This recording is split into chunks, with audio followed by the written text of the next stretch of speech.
الحمد لله رب العالمين والعاقبة للمتقين والصلاة والسلام على أشرف الأنبياء والمرسلين وعلى آله الطاهرين وأصحابه المجاهدين أما بعد وقد قال الله تعالى في القرآن الكريم أعوذ بالله من الشيطان الرجيم بسم الله الرحمن الرحيم قل هو الله أحد الله الصمد لم يلد ولم يولد ولم يكن له كفوا أحد صدق الله العظيم وقال النبي صلى الله عليه وسلم إنما الأعمال بالنيات أو كما قال عليه الصلاة والسلام رواه البخاري. அல்லாஹ்வின் திருநாமத்தை கொண்டு ஆரம்பம் செய்கிறேன். புகழ் அனைத்தும் அவனுக்கே உண்டாவதாக. ஸலாத் என்னும் கருணையும் சலாம் எனும் ஈடேற்றமும் எங்கள் தலைவர் முஹம்மது ஸல்லல்லாஹு அலைஹி வஸல்லம் அவர்கள் மீதும் அவர்களை பின்பற்றி வாழ்கின்ற அன்னாரின் குடும்பத்தினர்கள் தோழர்கள் அனைவர்கள் மீதும் உண்டாவதாக. புனித ஜும்ஆவுடைய கடமையை நிறைவேற்றுவதற்காக வேண்டி அல்லாஹ்வின் மாளிகையிலே வந்து அமர்ந்திருக்கும் அல்லாஹ்வின் அடியார்களே, அல்லாஹு தஆலா நாம் உலகிலே வாழ்கின்ற பொழுது எவைகளை எல்லாம் எடுத்து நடக்கும்படி கூறியிருக்கின்றானோ அவ்வாறான விடயங்களை முடிந்த அளவு நமது வாழ்க்கையிலே எடுத்து நடந்து கொள்ளும்படியும், எவைகளை கூடாது தவிர்ந்து கொள்ளும்படி கூறியிருக்கின்றானோ அவ்வாறான விடயங்களை முற்றுமுழுதாக நமது வாழ்க்கையிலே தவிர்ந்து கொள்ளும்படியும் முதலில் எனக்கும் அப்பால் உங்களுக்கும் வசிய செய்து கொள்கிறேன்.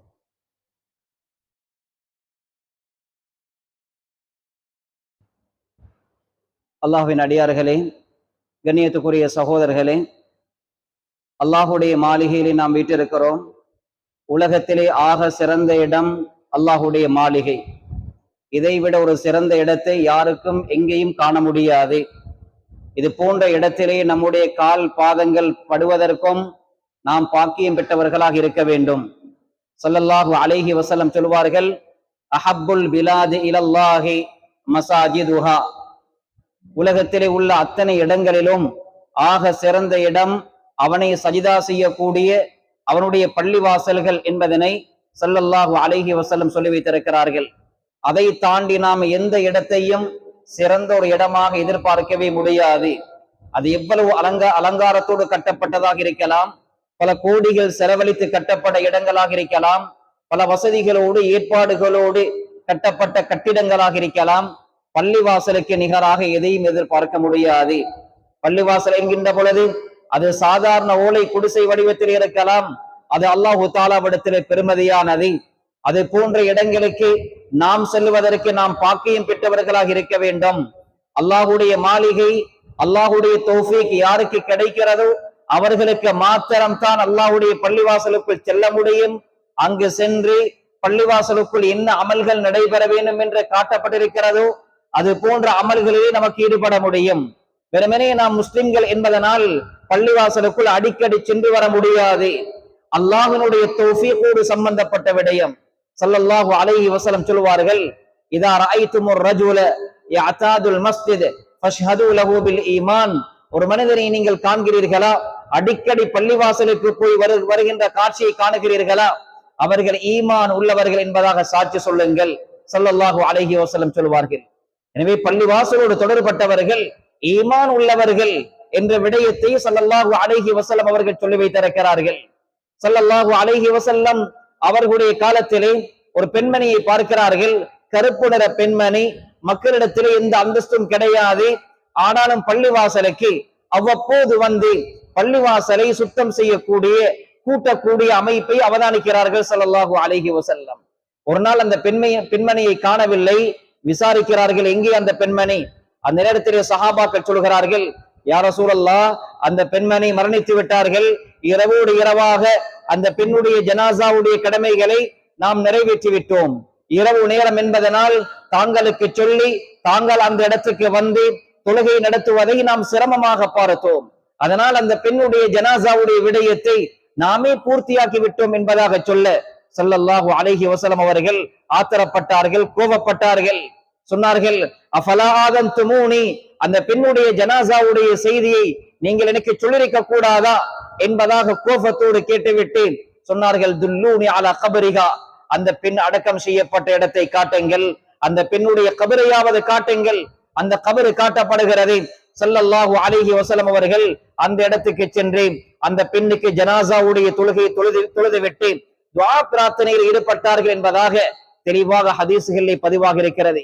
ஸல்லல்லாஹு அலைஹி வஸல்லம் அவர்களுடைய துஆவுக்கு பாத்திரமான அந்த பெண்மணி சுருக்கவாதியாகத்தான் இருக்க வேண்டும் என்பதில் இரண்டாவது கருத்து இருக்க முடியாது. அவ்வளவு பெரிய அமல்களை செய்தார்களா என்று பார்க்கின்ற பொழுது மக்களிடத்தில் எந்த செல்வாக்கும் கிடையாது, மக்களிடத்தில் எந்த மதிப்பும் கிடையாது. ஆனால் அல்லாஹ் தஆலாவிடத்திலே மதிப்புக்குரிய, அல்லாஹ் தஆலாவிடத்திலே பெருமதியான அவனுடைய மஸ்ஜிதை அந்த பெண்மணி சுத்தம் செய்தால் என்ற காரணத்தினால் சுவர்க்கத்துக்குரிய பெண்மணியாக ஆக்கப்பட்டால் என்ற வரலாறு நமக்கு முன்னால் இருக்கிறது. எனவே கண்ணியமானவர்களே, பள்ளிவாசலுக்கு காலடி எடுத்து வைக்கிறோமா, ஒவ்வொரு எட்டுக்கும் நன்மைகள் பதிவு செய்யப்படுகிறது, ஒவ்வொரு எட்டுக்கும் பாவங்கள் மன்னிக்கப்படுகிறது, ஒவ்வொரு எட்டுக்கும் சுவர்க்கத்திலே தரஜாத்துகள் அந்தஸ்துகள் உயர்த்தப்படுகிறது என்ற விடயம் தெளிவான ஹதீசுகளில் பதிவாக இருக்கிறது. கண்ணியமானவர்களே, பள்ளிவாசலோடு தொடர்புபட்ட இந்த விடயங்களுக்கு இவ்வளவு கூலிகள் கொடுக்கப்படுகிறது என்று சொன்னால் பள்ளிவாசலுக்குள் வந்து தொழக்கூடியவர்களுக்கு எவ்வளவு சிறப்பு கிடைக்கும், எவ்வளவு நன்மைகள் கிடைக்கும். நாம் சாதாரணமாக பார்க்கின்ற பொழுது வுது எடுக்கிறான் மனிதன் எதற்காக வேண்டி? தொழுகையை தொழுவதற்காக வேண்டி. வுது இல்லாமல் தொழ முடியாது. அந்த எடுக்கக்கூடிய வுதுவுக்கு அவனுடைய பாவங்கள் மன்னிக்கப்படுகிறது என்பதாக சொல்கிறார்கள். பள்ளிவாசலுக்கு வருகிறான் மனிதன் தொழுகைக்காக வேண்டி, வருகின்ற நேரத்திலே காலடிகளுக்கு பாவங்கள் மன்னிக்கப்படுகிறது என்பதாக சொல்லப்படுகின்ற பொழுது பள்ளிவாசலுக்குள் வந்து அந்த மனிதன் தொழுது விட்டால் எவ்வளவு பாக்கியத்துக்குரியவனாக ஆகிவிடுவான். அவனுடைய தொழுகை முறையாக நடைபெறுகின்ற பொழுது அல்லாஹு தாலாவுடைய புறத்திலிருந்து எவ்வளவு பாக்கியங்கள் அவனுக்கு வழங்கப்படும் என்பதனை யாராலும் இது போன்ற ஹதீஸ்களை அடிப்படையாக வைத்து விளங்கிக் கொள்ள முடியும். ஆக கண்ணியமானவர்களே, மனிதனுடைய வாழ்க்கையிலே நாம் முஸ்லிம்களாக இருக்கின்ற பொழுது மனிதர்களுடைய வாழ்க்கையிலே தொழுகை என்றது இன்றியமையாத விடயம், கட்டாய கடமையாக இருக்கிறது. தொழுகை நம்மை சீர் செய்யக்கூடிய ஒரு பெரும் ஒரு தர்பியத்தை செய்யக்கூடிய ஒரு காரியமாக நமக்கு ஆக்கப்பட்டிருக்கிறது. நாம் தொழுதால் தான் நம்முடைய வாழ்க்கையிலே நல்லதை எதிர்பார்க்க முடியும். நம்முடைய வாழ்க்கையிலே தொழுகை இல்லை என்றிருந்தால் எந்த நலவுகளையும் எதிர்பார்க்க முடியாது, வாழ்க்கையில் எந்த நன்மைகளையும் எதிர்பார்க்க முடியாது. கண்ணியமானவர்களே, தொழுகை என்பது அல்லாஹ்வுக்கும் அடியானுக்கும் இடையில் இருக்கக்கூடிய அந்த தொடர்பை சீராக்குகின்ற மிக முக்கியமான ஒரு விடயம் தான் தொழுகை. நாம் என்ன செய்கிறோம்? சஜிதாவிலே நம்முடைய முகத்தில் இருக்கக்கூடிய அழகு, தலையில் இருக்கக்கூடிய அறிவுகளை எல்லாம் வைத்து மண்ணிலே வைத்து யா அல்லாஹ் நீ எஜமான், நான் அடிமை என்று சொல்கிறோமா? இதைவிட ஒரு சிறந்த அமல் எதையும் எதிர்பார்க்க முடியாது.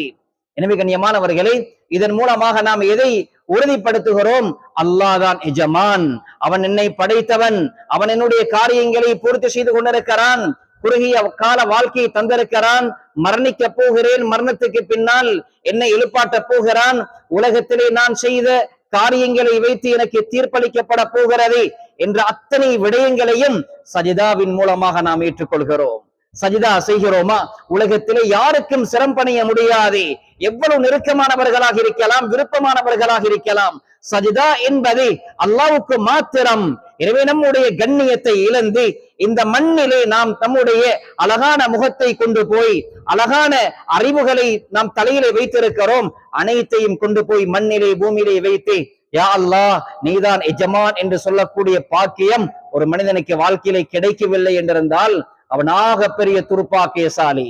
அவனுடைய முகத்திலிருந்து அழகு இருந்துதான் என்ன பயன்? அவனுடைய தலையிலே அறிவு இருந்துதான் என்ன பயன்? நல்ல மக்கள் சொல்லுவார்கள், தலையிருந்தும் இல்லாத முண்டங்கள் என்றுதான் அவர்களுக்கு சொல்லுவார்கள். அல்லாஹ்வுக்கு சஜிதா செய்ய முடியவில்லை என்றிருந்தால், வாழ்க்கையிலே தொழுகையுடைய பாடத்தை படித்துக் கொள்ளவில்லை என்றிருந்தால், வாழ்க்கையிலே தொழுகையுடைய பேணுதலை ஏற்படுத்திக் கொள்ளவில்லை என்றிருந்தால், ஆணாக இருக்கலாம் பெண்ணாக இருக்கலாம், அவர்கள் தலையிருந்தும் இல்லாத முண்டங்கள் என்றுதான் சொல்ல வேண்டும். எனவே கண்ணியமானவர்களே, அல்லாஹ் எஜமான் என்று சொல்லுவதற்கு ஆக சிறந்த ஒரு அமல் தான் தொழுகை. எனவே தொழுகை நமக்கும் அல்லாஹ்வுக்கும் மத்தியில் இருக்கக்கூடிய ரகசியமான ஒரு அமல் என்பதனை புரிந்து கொள்ள வேண்டும். இரண்டாவது, தொழுகை என்பது அல்லாஹ்வை நம்பி நாம் இருக்கிறோம், ஆகிரத்தை நம்பி நாம் வாழ்ந்து கொண்டிருக்கிறோம். சொர்க்கம் உண்மை, நரகம் உண்மை, மலக்குமார்கள் உண்மை, நபிமார்கள் உண்மை, அவர்களுக்கு கொடுக்கப்பட்ட வேதங்கள் உண்மை என்பதாக நாம் நம்பி இருக்கிறோமா? கண்ணியமானவர்களே, அந்த ஈமானை பலப்படுத்துவதற்கு நாம் போடுகின்ற ஆக பெரிய தீனி எது தெரியுமா? நாம் தொழக்கூடிய தொழுகை.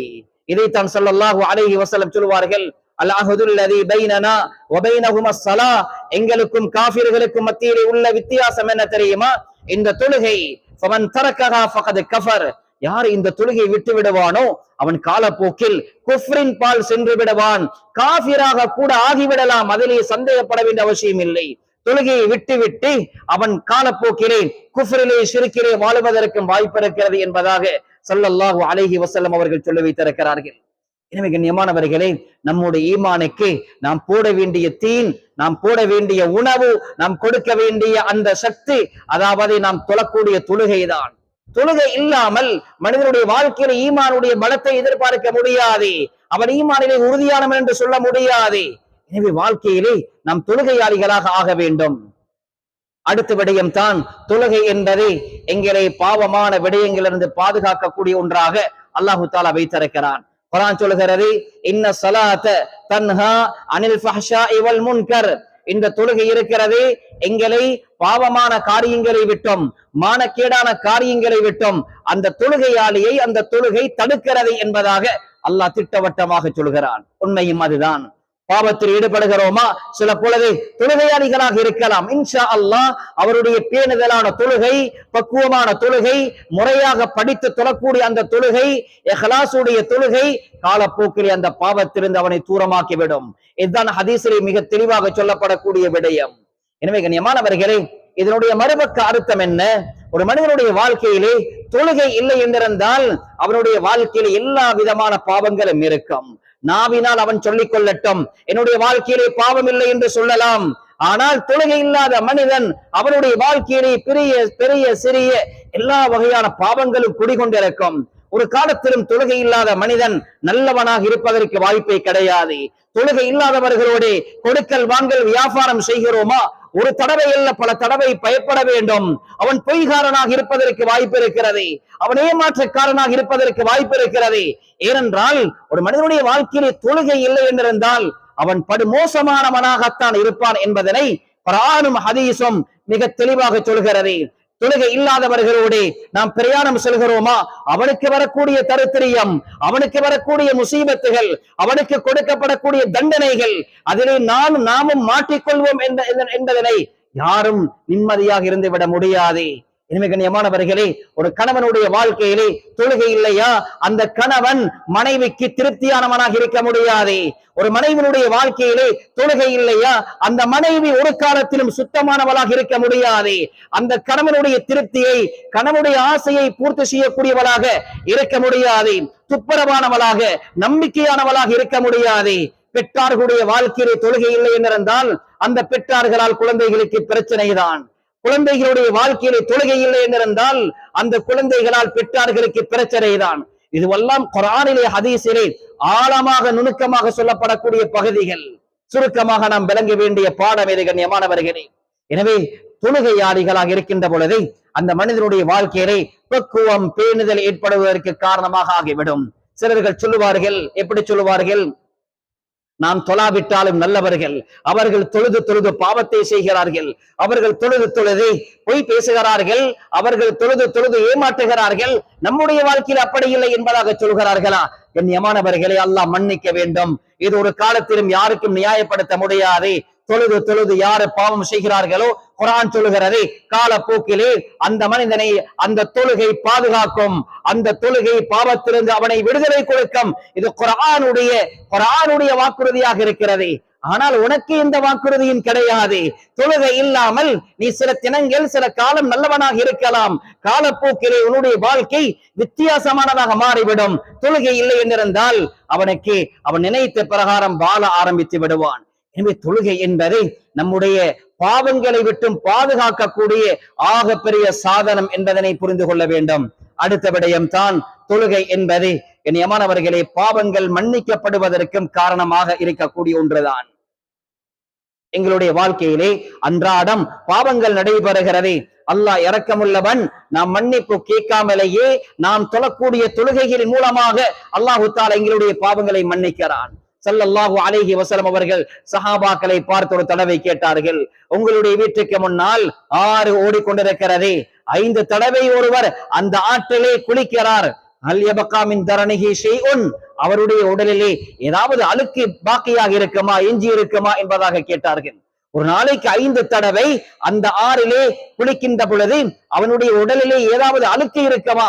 சஹாபாக்கள் சொன்னார்கள், இருக்க மாட்டாது யா ரசூலல்லாஹ். அதே போன்றுதான் சொன்னார்கள். இதே போன்றுதான் கதாலிக்க மஸலு ஸலவாத்தில் ஹம்ஸ், 5 நேர தொழுகைக்கு உதாரணம் இப்படித்தான் என்பதாக சொன்னார்கள். அர்த்தம் என்ன? ஒரு மனிதன் 5 நேர தொழுகை தொழுகிறானா அவனுடைய வாழ்க்கையிலே பாவங்கள் எஞ்சியிருக்க மாட்டாதே. மனிதன் என்ற ரீதியிலே சில கட்டத்தில் அறியாமல் தெரியாமல் கூட சில பாவங்கள் நடந்திருக்கலாம். அவன் தொழக்கூடிய தொழுகையின் மூலமாக அந்த சிறிய பாவங்கள் எல்லாம் மன்னிக்கப்படுகிறது. பெரும் பாவங்கள் அதுக்கு தௌபா நடைபெற வேண்டும். சிறு பாவங்கள் மன்னிக்கப்படுகிறது. ஒரு நேர தொழுகை தொழுது முடித்து விட்டோமா, மறு நேர தொழுகை தொழுகின்ற வரைக்கும் அல்லாஹு தாலா இடைப்பட்ட அந்த நேரத்துடைய பாவங்களை நாம் 2 நேர தொழுகையை தொழுது விட்டால் இடைப்பட்ட நேரத்துடைய பாவங்களை அல்லாஹ் மன்னிக்கிறான். தெளிவாக ஹதீஸ்களிலே பதிவாக இருக்கிறது. எனவே எங்களுடைய பாவங்கள் மன்னிக்கப்படுவதற்கு தொழுகை காரணமாக ஆகிவிடுகிறது. அடுத்த விடயம் தான் கண்ணியமானவர்களே, தொழுகை என்பது அல்லாஹுடைய உதவியை கொண்டு வந்து சேர்க்கக்கூடிய ஒன்றாக இருக்கிறது. அல்லாஹ்வுடைய உதவி வேண்டுமா, நாம் தொழுகையாளிகளாக இருக்க வேண்டும். அதற்கு மாற்றமான அர்த்தம் என்ன? அல்லாஹ்வுடைய உதவி நமக்கு தேவையில்லையா? அல்லாஹ்வுடைய உதவி நமக்கு தேவையில்லையா? நாம் தொழுகையை விட்டு விடலாம். தொழுகை விட்டு விடுகின்றவர்கள் அல்லாஹ்வை பயப்பட வேண்டும். சில பொழுது இப்பொழுது யோசிக்கலாம், நாம் தொழுகை இல்லாமலும் கோடிக்கணக்கில் சம்பாதிக்கிறோமே, தொழுகை விட்டு நன்றாக தெரியும் இன்றைக்கு சுபகுடைய தொழுகை தொழவில்லை, பஜாருக்கு சென்று பெரிய லாபம் ஈட்டுகிறேனே, ஆனால் இவர்கள் எல்லாம் தஹஜ்ஜுக்கு எழும்பி தொழுகிறார்களே, இவர்களுக்கு தொழில் வாய்ப்பில்லையே, இவர்களுடைய வியாபாரத்திலே லாபம் இல்லையே என்று யோசிக்கலாம். அல்லாஹ் மன்னிக்க வேண்டும். நினைத்துவிடக் கூடாது நாம் ஏதோ தப்பிவிட்டோம் என்பதாக. இன்றைக்கு லாபம் அந்த தொழுகை இல்லாமல் சம்பாதிக்கப்பட்ட பணங்கள் அது தரித்திரியமானதாகத்தான் இருக்கும். அது ஒரு பொழுதும் பரக்கத்தான பணமாக எதிர்பார்க்க முடியாது. நியமானவர்களே, அல்லாஹ்வுடைய உதவி தேவை என்கின்ற பொழுது நாம் எதிர்பார்க்கிறோமா அல்லாஹ்வுடைய உதவியை? நாம் தொழுகையோடு தான் பணங்களை சம்பாதிக்க வேண்டும். அவ்வாறு இருக்கின்ற பொழுது நமக்கு கிடைக்கக்கூடிய கொஞ்சமான பணமாக இருந்தாலும் அதிலே அல்லாஹு தாலா பரக்கத்தை ஏற்பாடு செய்வான் என்று பார்க்கிறோம். தொழுகையை விட்டு நாம் பல கோடிக்கணக்கான பணங்களை சம்பாதிக்கிறோம். இந்த பணத்தை கொண்டு வந்து மனைவிக்கு உணவாக ஊட்டுகிறோம். இந்த பணத்தை கொண்டு வந்து பிள்ளைகளுக்கு உணவாக ஊட்டுகிறோம். நியமானவர்களே, தரித்திரியமான பணம் நாம் நினைத்து விடக் கூடாது. ஹராமான பணம் என்று சொன்னால், மோசமான பணம் என்று சொன்னால், பொய் பேசி ஏமாற்றி வட்டியோடு தொடர்பட்டு சம்பாதிக்கப்பட்ட பணம் மாத்திரம்தான் மோசமான பணம் என்று நினைத்து விடக் கூடாது. அல்லாஹ்வுடைய பெரும் கடமை, அந்த தொழுகை வீணடிக்கப்பட்டு நாம் பணத்தை சம்பாதிக்கிறோமா அதில் கூட நமக்கு அது அல்லாஹ்வுடைய உதவி எதிர்பார்க்க முடியாது. எனக்கு நியமானவர்களே, தொழுகையோடு சம்பாதிக்கிறோமா அந்த பணம் கொஞ்சமாக இருந்தாலும் அல்லாஹ்விடத்திலே பரக்கத்துக்குரியதாக நமக்கு ஆக்கி தரப்படுகிறது. அந்த பணத்தை மனைவிக்கு, அந்த பணத்தை பிள்ளைகளுக்கு கொடுக்கிறோமா நல்லவர்களாக துப்புரவானவர்களாக ஆகிவிடுவார்கள். எனவே நியமானவர்களே, நம்முடைய தொழில் வாய்ப்பை தொழுகையோடு சம்பந்தப்பட்டதாக ஆக்கிவிட வேண்டும். அடுத்த விடயம் தான் கண்ணியமானவர்களே, ஸல்லல்லாஹு அலைஹி வஸல்லம் அவர்கள் தொழுகை என்ற பாடத்தை எங்கிருந்து நமக்கு படித்து தந்திருக்கிறார்கள் என்று பார்க்கின்ற பொழுது சொல்லுவார்கள் ஸல்லல்லாஹு அலைஹி வஸல்லம், இதா ஹஸபஹுல் அம்ரு ஃபஸஅ இலஸ்ஸலா, வாழ்க்கையிலே எந்த சோதனை தான் ஏற்பட்டாலும், எந்த சிரமங்கள் அது சிறுசாக இருக்கட்டும் பெரியதாக இருக்கட்டும், உடனே தொழுகையின் பால் ஸல்லல்லாஹு அலைஹி வஸல்லம் விரைவார்கள். நமக்கு அப்படித்தான் காட்டப்பட்டிருக்கிறது. ஸல்லல்லாஹு அலைஹி வஸல்லம் அவர்கள் கொஞ்சம் வேகமாக காற்று வீசிவிட்டால் பயப்படுவார்கள், அல்லாஹ்வுடைய சோதனை வந்து விடுமோ, தொழுகையில் ஈடுபடுவார்கள். அதே போன்று மேகம் மூண்டு விட்டால், மழை பொழியக்கூடிய அந்த தோற்றம் ஏற்பட்டு விட்டால் அல்லாஹ்வுடைய தண்டனை வந்து விடுமோ, பயந்து தொழுகையில் ஈடுபடுவார்கள். நமக்கு அப்படித்தான் காட்டப்படுகிறது. சந்தோஷம் ஏற்படுகிறதா? பெருநாளுடைய தினங்கள், அந்த தினத்தில் நமக்கு தொழுகை தான் காட்டப்பட்டிருக்கிறது. அதே போன்றுதான் பஞ்சங்கள், வறுமைகள் ஏற்படுகிறதா? மழை இல்லாத காலப்பகுதிகள் சலாத்துல் இஸ்திஸ்காவுடைய தொழுகை நமக்கு காட்டப்பட்டிருக்கிறது. அதே போன்று சோதனைகள் வருகிறதா? சூரிய கிரகணம், சந்திர கிரகணம், இதை புதினம் பார்த்து கொண்டிருக்க கூடாது. இது போன்ற விடயங்கள் அல்லாஹு தஆலா நமக்கு அவனை பயப்படுவதற்காக வேண்டி ஏற்படுத்தக்கூடிய விடயங்கள் என்பதால் ஹதீஸிலே வருகிறது. இது போன்ற நிலைமைகளின் பொழுதே ஸல்லல்லாஹு அலைஹி வஸல்லம் அவர்கள் தொழுகையிலே ஈடுபடுவார்கள். அதே போன்றுதான் கண்ணியமானவர்களே, ஒரு மனிதன் மரணித்து விட்டால் அந்த நேரத்தில் கூட இறுதியாக அவனுக்கு தொழுகை நடாத்தப்படுகிறதா? எல்லா நேரத்திலும் தொழுகை என்ற பாடத்தை ஸல்லல்லாஹு அலைஹி வஸல்லம் அவர்கள் எங்களுக்கு காண்பித்திருக்கிறார்கள். அடுத்ததாக நாம் கவனிப்போம் கண்ணியமானவர்களே, இன்று நம்முடைய தொழுகை எதற்காக வேண்டி விடப்படுகிறது? என்னென்ன காரியங்களுக்காக வேண்டி விடப்படுகிறது? திருமணத்துக்காக வேண்டி தொழுகை விடுகிறோம். கல்யாண வீட்டிலே தொழுகை கிடையாது, மையத்து வீட்டிலே தொழுகை கிடையாது. எந்த மையத்து வீட்டிலே அல்லாஹ்வை பயப்பட வேண்டும் என்ற பாடம் ஆழமாக படித்து கொடுக்கப்படுகிறதோ அந்த வீட்டில் கூட தொழுகை கிடையாது.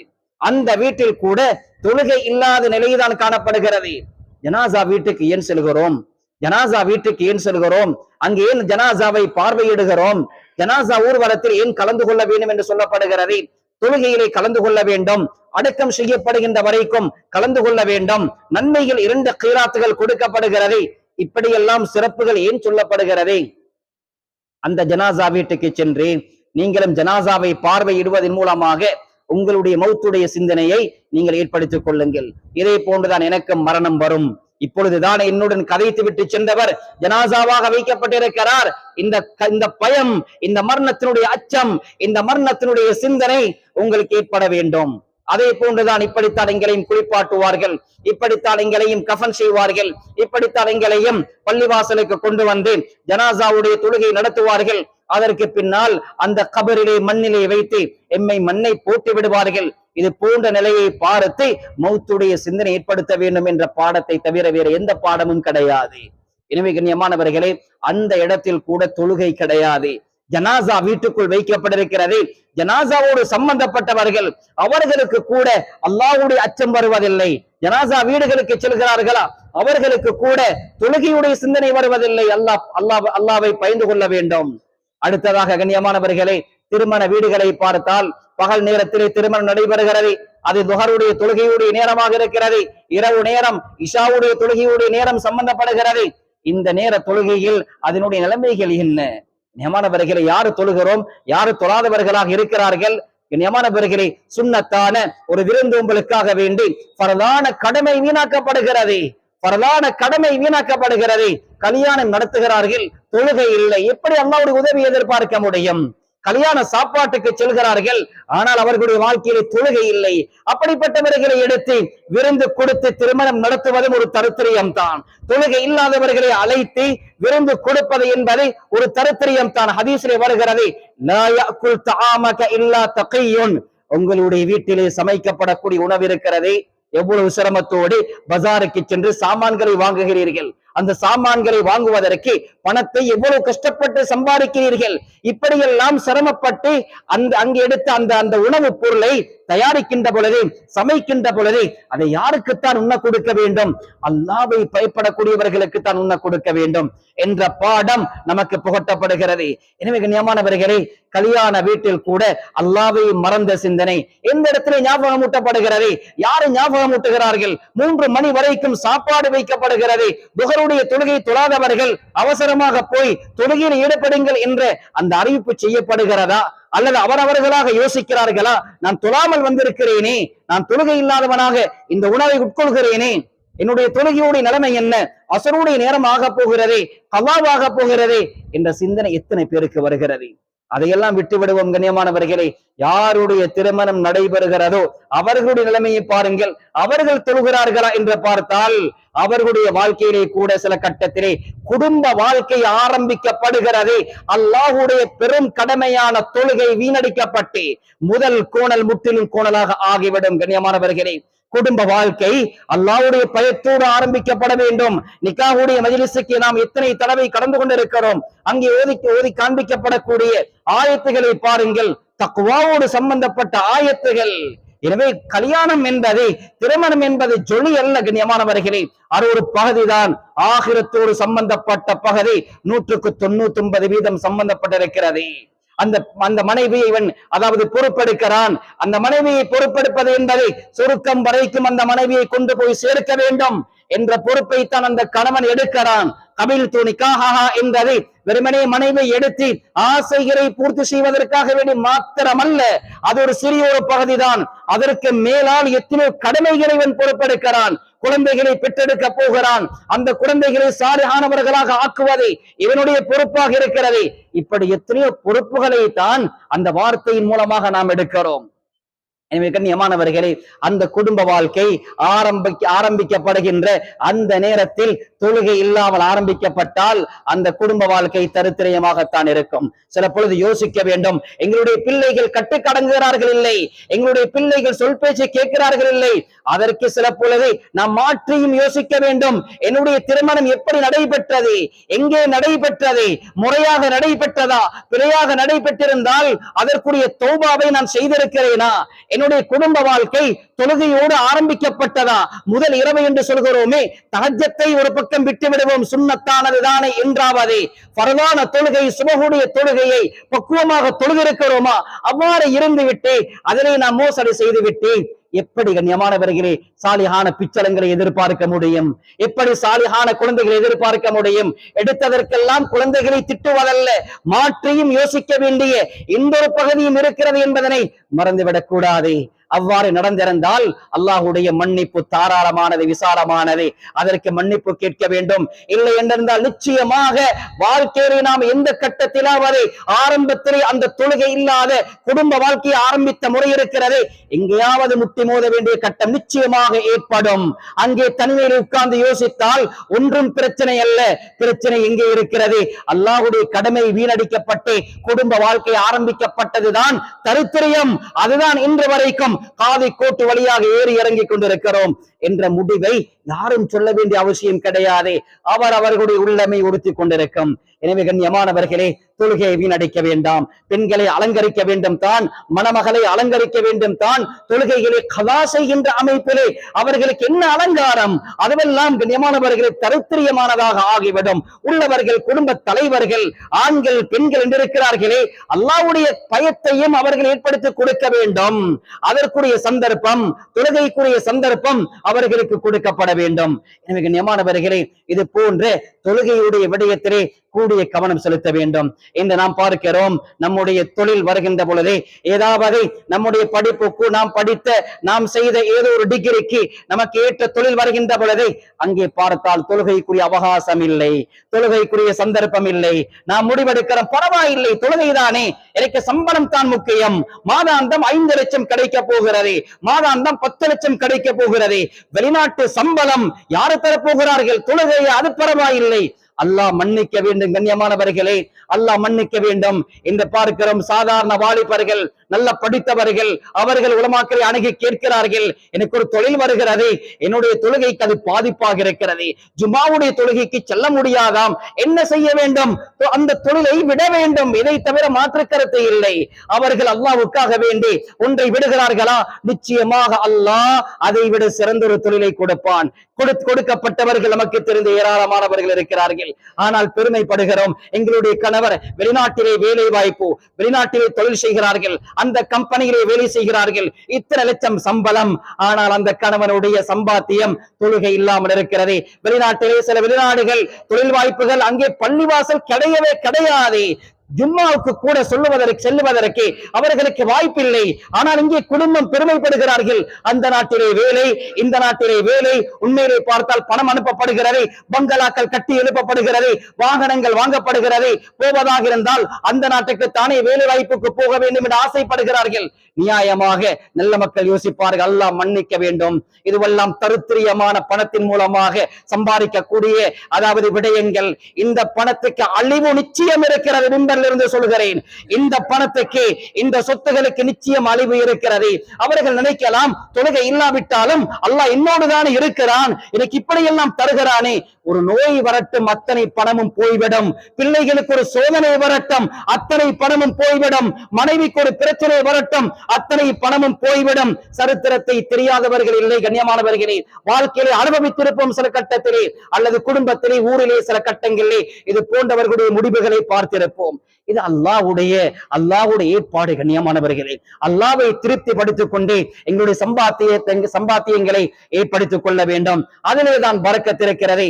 கண்ணியமானவர்களே, கொழும்பு பஜாரை போய் பாருங்கள். அரபு நாடுகள் அல்ல, சாதாரண கொழும்பு பஜார், ரஷ்யான பஜார், வியாபாரங்கள் நடைபெறக்கூடிய பஜார். அதான் சொல்லப்படுகிறதா அல்லாஹு அக்பர் என்று சொல்லப்படுகிறதா? அல்லாஹ்தான் பெரியவன், அல்லாஹ்தான் பெரியவன் என்று வார்த்தையால் சொல்லாவிட்டாலும் செயலால் சொல்லிவிட்டு உடனே கடையை மூடிவிட்டு பள்ளிவாசலுக்கு சென்று விடக்கூடிய எத்தனை நல்ல மக்கள் இருக்கிறார்கள். அவர்களுடைய வெளிரங்கத்தை போன்று வெளிரங்கத்தை பார்க்கின்ற பொழுது எந்த தோற்றமும் கிடையாது. பெரிய அவுலியாக்களை உடைய தோற்றங்கள் அவர்களிடத்தில் இல்லை, சாதாரணமான மக்கள் தான். ஆனால் தொழுகையிலே பேணுதல் காட்டுகிறார்கள். அவர்கள் பள்ளி முடிந்து வருகின்ற பொழுது அந்த கடையிலே பொருள் வாங்க வேண்டும் என்று கியூவில் நிற்கிறார்கள். அதே பொருள் எத்தனையோ கடையிலே இருக்கிறது. அல்லாஹ் தஆலா அப்படித்தான் கொடுப்பான். அல்லாஹ்வுக்காக வேண்டி ஒரு காரியத்தை செய்கின்ற பொழுது நிச்சயமாக அல்லாஹ்வுடைய உதவி எதிர்பார்க்க முடியும். வாழ்க்கையை செய்து பாருங்கள், பேருக்கு புகழுக்கல்ல. பஜாரிலே தொழுகை, அதாவது தொழுகையுடைய நேரத்துக்கு கடையை மூடிவிட்டு எவ்வளவு நேரம் கண்ணியமானவர்களுக்கு? கொஞ்ச நேரம் தானே, 20 நிமிஷத்தை விட தாண்டி விட முடியாது. ஒரு தொழுகை சுன்னத்தான எல்லா தொழுகையும் தொழுது விட்டாலும் 20 நிமிடத்தை தாண்டி பள்ளிவாசலுக்குள் இருக்க வேண்டிய அவசியம் இல்லை. அப்படிப்பட்ட கொஞ்ச நேரத்தை ஒதுக்கி சம்பாதித்து பாருங்கள். அந்த சம்பாத்தியம் எவ்வளவு பரக்கத்தானதாக இருக்கும் என்பதனை வாழ்க்கையில் நீங்கள் கண்டுகொள்வீர்கள். அதற்கு பின்னால் ஸல்லல்லாஹு அலைஹி வஸல்லம் சொன்ன ஹதீஸ் இருக்கிறதே, குர்ரத்து ஐனி ஃபிஸ் ஸலாஹ், என்ற சந்தோஷம் தொழுகையிலேதான் இருக்கிறது என்று சொன்னார்களே, அது இது போன்ற அனுபவங்களை கண்டதற்கு பின்னால் தானே ஏற்படும். ஸல்லல்லாஹு அலைஹி வஸல்லம் சொன்னார்கள், என்னுடைய சந்தோஷம் தொழுகையிலே தான் இருக்கிறது. எப்பொழுது தக்பீர் கட்டுகிறேனோ அந்த நேரம் தான் என்னுடைய ஆனந்தமான நேரம். அதை நாம் ருசிக்க வேண்டும். அதை வெறுமனே வார்த்தையால் சொல்லி பார்க்க முடியாது. அதை நாம் பாடமாக படித்து கொடுத்து விளங்க முடியாது. வாழ்க்கையிலே அனுபவத்திலே பார்க்க வேண்டும். அல்லாஹு அக்பர் என்று சொல்லப்படுகிறதா? அல்லாஹ் தான் பெரியவன். தொழுகைக்கு முன்னால் முடிவெடுக்க வேண்டும் கண்ணியமானவர்களே. தொழுகைக்கு முன்னால் நமக்கு எதுவும் பெரிது கிடையாது. தொழுகைதான் பெரியது. என்னுடைய பணமோ, என்னுடைய அதிகாரமோ, என்னுடைய தொழில் வாய்ப்போ பெரியது கிடையாது. அல்லாஹ் தான் பெரியவன். அவனுடைய இந்த கடமைதான் பெரியது என்று செயல்படுவோம். அங்கிருந்து பார்க்கலாம் வாழ்க்கையிலே பரக்கத்தை. அங்கிருந்து பார்க்கலாம் நமக்கும் அல்லாஹ்வுக்கும் எந்த உறவு ஏற்பட போகிறது என்பதனை, நம்முடைய சக்கராத் எவ்வளவு அழகாக போகிறது என்பதனை. கண்ணியமானவர்களே, வாழ்க்கையிலே தொழுகை இல்லாமல் யாரும் இருந்து விடக்கூடாது. முடிவெடுங்கள். பல ஜுமாக்களை கேட்கிறோம், மிம்பர்களிலே பேசப்பட வேண்டிய ஒரு தலைப்பு தொழுகைதான். தொழுகை உள்ளவர்களாக அந்த மஹல்லாவிலே உள்ளவர்கள் அத்தனை பேரும் ஆகின்ற வரைக்கும் இந்த மிம்பரிலே வேறு தலைப்பு பேசப்படவே கூடாது. அந்த ஊரிலே மஹல்லாவிலே வயதுக்கு வந்த ஆண்கள் பெண்கள் ஒவ்வொருவரும் தொழுகையாளிகளாக ஆகின்ற வரைக்கும் பேசப்பட வேண்டிய தலைப்பு தொழுகைதான். அதை விட்டுவிட்டு எந்த தலைப்பும் பொருத்தமான தலைப்பாக இருக்காது. ஏனென்றால் தொழுகை இல்லாமல் எந்த அமல் செய்தாலும் குறையானதாக ஆகிவிடும். அது குறையுள்ள அமலாகத்தான் இருக்கும். அவர் சொல்லட்டும், நான் தொழாமல் இருந்தாலும் சதகா, தொழாமல் இருந்தாலும் ஹஜ்ஜி, தொழாமல் இருந்தாலும் ஜக்காத்து, உன்னுடைய எல்லா அமல்களும் குறைவுள்ளதுதான். நீ எவ்வளவு பெரிய பேணுதலா பக்குவமாக செய்தாலும் தொழுகை இல்லாமல் ஒரு அமலும் உனக்கு கிடையாது. எனவே பேசப்பட வேண்டிய தலைப்பு இது. முடிவெடுப்போம் கண்ணியமானவர்களே, சற்று சிந்திப்போம். யாரையும் குறையாக பேச வேண்டிய அவசியம் இல்லை. தொழுகை என்பது இது யாருக்கு எங்களுக்காக வேண்டி செய்யப்படக்கூடிய ஒன்றா? இது அல்லாஹ்வுக்காக வேண்டி செய்யப்படக்கூடிய ஒன்று. தொழுவோமா தப்பி விடுவோம், இல்லையா மாற்றிக்கொண்டு விடுவோம் அல்லாஹ் தஆலாவிடத்திலே. முடிவெடுப்போம் கண்ணியமானவர்களே. மனைவிடத்திலே தொழுகை இல்லையா? எவ்வளவெல்லாம் எதையெல்லாம் நாம் ஏவுகிறோம், அதை செய்யுங்கள் இதை செய்யுங்கள் என்று எவ்வளவெல்லாம் ஏவுகிறோம். ஏன் தொழுங்கள் என்று சொல்ல முடியாது? ஏன் தொழுகையில் ஈடுபடுங்கள் என்று சொல்ல முடியாது? பிள்ளைகளுக்கு கேட்டதை எல்லாம் வாங்கி கொடுக்கிறோம், எவ்வளவெல்லாம் சிரமப்பட்டு படிக்க வைக்கிறோம். உள்நாட்டிலே படிக்கக்கூடிய வசதி இல்லை என்றிருந்தால் வெளிநாடுகளுக்கு அழைத்து சென்று அவர்களை படிக்க வைக்கிறோம். ஏன் அவர்களுக்கு தொழுகை படித்துக் கொடுக்க முடியாது? ஏன் படித்துக் கொடுக்க முடியாது? கடையில இருக்கிறோமா? நம்முடைய கடையிலே சேல்ஸ்மேன்களாக இருக்கிறார்களா? கண்ணியமானவர்கள், அவர்களை தொழுகை நேரத்துக்கு அனுப்பிவிடுங்கள். இன்றைக்கு எங்களிடத்துல கேட்கிறார்கள், போஸ் தொழுகைக்கு அனுப்புறார் இல்லை என்பதாக சொல்கிறார்கள். அல்லாஹ் மன்னிக்க வேண்டும் கண்ணியமானவர்களே. தன்னுடைய வாழ்க்கையிலும் தொழுகை இல்லை. தொழக்கூடிய அந்த வாலிபர்கள் பக்குவமானவர்கள், அவர்களை கூட தொழுக விடாமல் தடுக்கிறார்கள் என்று சொன்னால் இவ்வளவு பெரிய பாவம் என்பதை யோசிக்க வேண்டும். வெள்ளிக்கிழமை தினம் யாரும் குறையாக நினைக்க கூடாது கண்ணியமானவர்களே. பேசித்தான் எங்களுடைய குறை நிறைகளை நாம திருத்திக் கொள்ள வேண்டும். வெள்ளிக்கிழமை தினம் அதான் சொல்லப்பட்டவுடன் எத்தனை பேர் வந்தார்கள், எத்தனை பேர் அதற்கு முன்னால் வருகிறோம், எத்தனை பேர் இன்னும் வந்து கொண்டிருக்கிறார்கள். யாரையும் குறை சொல்லுவதற்கல்ல கண்ணியமானவர்களே. குர்ஆன் என்ன சொல்கிறது தெரியுமா? இதா நூதிய லிஸ்ஸலாமி யௌமில் ஜும்ஆ ஃபஸ்அவு இலா திக்ரில்லாஹ். வெள்ளிக்கிழமை தினம் அதான் சொல்லப்பட்டு விட்டால் அனைத்தையும் விட்டுவிட்டு பள்ளிவாசலுக்குள் வந்து விடுங்கள். இது யாரு சொல்லக்கூடிய கட்டளை கண்ணியமானவர்களே? அல்லாஹ்வுடைய கட்டளை. அல்லாஹ்வுடைய கட்டளை யாருக்கு பெரிதாக இருக்கும்? அல்லாஹ்வுடைய பயம் யாருடைய உள்ளத்தில் இருக்கிறதோ அவர்களுக்கு தான் அல்லாஹ்வுடைய கட்டளை பெரிதாக இருக்கும். நாம் டாக்டர் மாரிடத்திலே அப்பாயின்மெண்ட் போடுகிறோம், அவர் சொல்கிறார் 4 மணிக்கு வர வேண்டும். நாம் எத்தனை மணிக்கு போகிறோம்? அந்த இடத்திலே 3:45 போய் உட்கார்ந்து விடுகிறோம். பாருங்கள், ஹாஸ்பிட்டல் வழியாக தஹஜ்ஜத்திலே போய் கிவ்வுல நிற்கிறார்கள். யமானவர்களே, உடம்புக்கு மருந்து செய்வதற்கு நேர காலத்துக்கு முன்னால் போய் நிற்கிறோமா? நம்முடைய உயிருக்கும் மருந்து செய்யப்படக்கூடிய இடம் தானே இந்த பள்ளிவாசல்.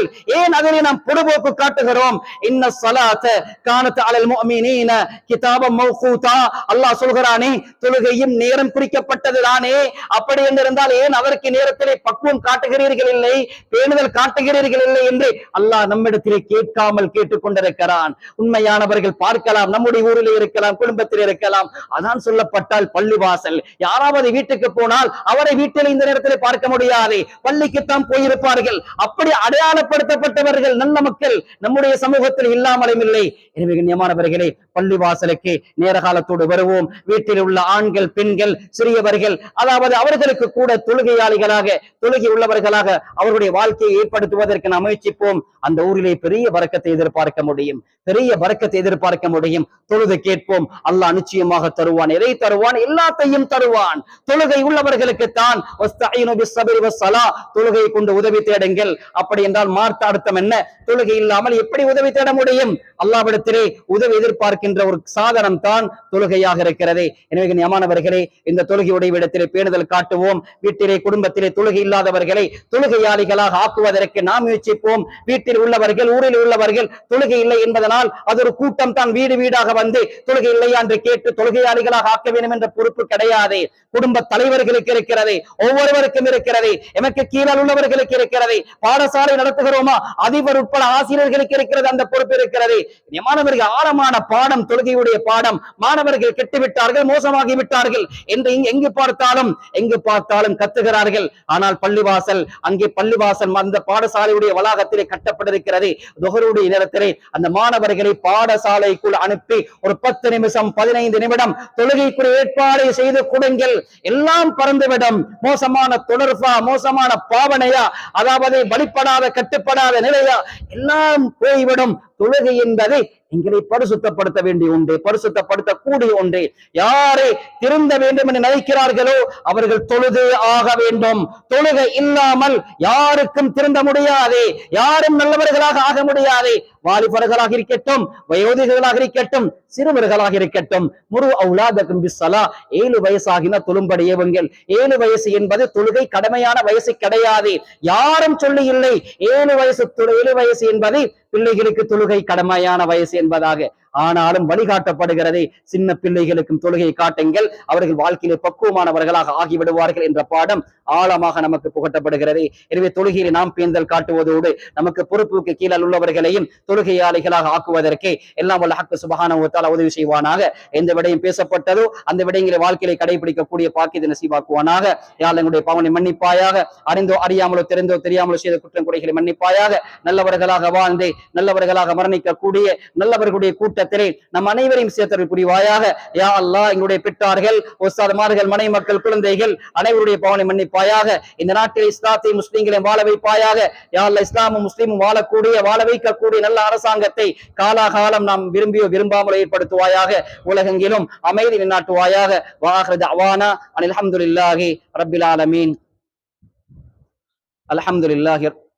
அல்ஹம்துலில்லாஹி வஹ்தஹு வஸ்ஸலாத்து வஸ்ஸலாமு அலா மன் லா நபிய்ய பஅதஹு ونشهد ان لا اله الا الله وحده لا شريك له في الخلق والامر ونشهد ان سيدنا مولانا محمد عبده ورسوله المبعوث الى الاسود والاحمر المنعوت بسر الصدر ورفع الذكر وصلى الله على محمد وعلى اله واصحابه الذين من خلاص الارب الاربعاء وخير الخلائق بعد الانبياء. اما بعد، فيا ايها الناس وحدوا الله فان التوحيد راس الطاعات، واتقوا الله فان التقوى ملاك الحسنات، وعليكم بالسنه فان السنه تهدي لطاعه، ومن اطاع الله ورسوله فقد رشد واهتدى، واياكم البدعه فان البدعه تهدي المعصيه، ومن يعص الله ورسوله فقد ضل وغوى. وعليكم بالصدق فان الصدق يجزي والكذب يهلك، وعليكم بالاحسان فان الله يحب المحسنين، ولا تقنطوا من رحمه الله فانه ارحم الراحمين، ولا تحبوا الدنيا فتكونوا من الخاسرين. ألا وإن نفسا لن تموت حتى تستكمل رزقها فاتقوا الله وأجملوا وتوكلوا عليه فإن الله يحب المتوكلين. ودعوه فإن ربكم مجيب الداعين. واستغفروه يمددكم بأموال وبنين. أعوذ بالله من الشيطان الرجيم. وقال ربكم أستجب لكم من الذين يستكبرون عن عبادتي سيدخلون جهنم داخرين. بارك الله لنا ولكم بالقرآن العظيم ونفعنا وإياكم بالآيات والذكر الحكيم. أستغفر الله لي ولكم ولسائر المسلمين واستغفروا إنه هو الغفور الرحيم.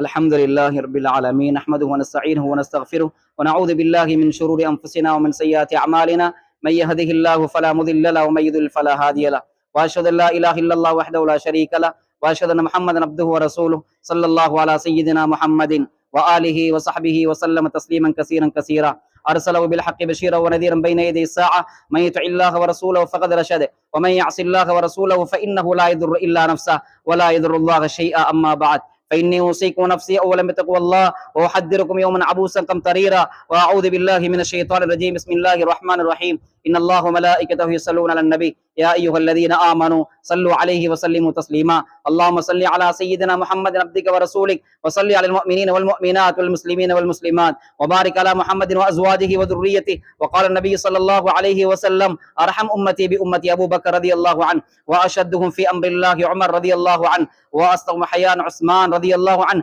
وأقضاهم علي رضي الله عنه وفاطمة سيدة نساء أهل الجنة والحسن والحسين سيدا شباب أهل الجنة رضي الله تعالى عنهم وحمزة أسد الله وصلى الله عليه وسلم رضي الله عنه. اللهم اغفر عباس ولده مغفرة ظاهرة باطنة لا تغادر ذنبا. الله في أصحابي لا تتخذوهم غرلا من بعدي فمن أحبهم فبحبي أحبهم ومن أبغضهم فببغضي أبغضهم وخير أمتي قرني ثم الذين يلونهم ثم الذين يلونهم. اللهم اغفر للمؤمنين والمؤمنات والمسلمين والمسلمات الأحياء منهم والأموات. اللهم جنا من النار اللهم جنا من النار اللهم جنا من النار. اللهم لا تشبه خلقنا بالنار. اللهم أيد الإسلام وأنصاره وأذل الشرك وأشراره. اللهم وفقنا لما تحب وترضى وجعل آخرتنا خيرا من الأولى. اللهم انصر من نصر دين سيدنا محمد صلى الله عليه وسلم وجعلنا منهم وخذل من خذل دين سيدنا محمد صلى الله عليه وسلم ولا تجعلنا منهم برحمتك يا أرحم الراحمين. عباد الله رحمكم الله إن الله يأمر بالعدل والإحسان وإيتاء ذي القربى وينهى عن الفحشاء والمنكر والبغي يعظكم لعلكم تذكرون. واذكروا العلي العظيم يذكركم ودعوه يستجب لكم ولذكر الله أكبر والله يعلم ما تصنعون.